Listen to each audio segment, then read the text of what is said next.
تكون سريعه وتكون باحترام وتكون بادب. يعني لو اي حد من الحجاج طلب اي حاجه مش بتاعتي، حتى لو بتاعت المطوف، اجري طيب حاجه اعرف اعملها اساعده، ما اعرفش اعملها دقيقه واحده اجيب لك حد مسؤول يخلص لك الموضوع بتاعك. مش معنى ان انا بتاع اعاشه والله ده مع نفسك يا حبيبي، لا، احنا كلنا هنا من اول المطوف لاقل واحد احنا جايين نخدم الشخص اللي جاي يحج ده. هو راجل دافع فلوس واحنا جايين ناخد فلوس، فلازم اديله الخدمه بتاعته حتى لو الخدمه مش بتاعتي، واعرف اعملها اساعده فيها على قد ما استطاعتي. تمام؟ عشان في نفس الوقت هتجمل شكلك وشكل الشركه اللي انت شغال فيها.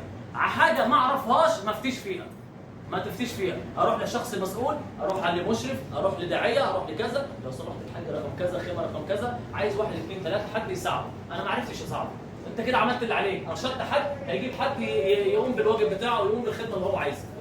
الناس بتوع السناك عايزين فين اكرم؟ اكرم هو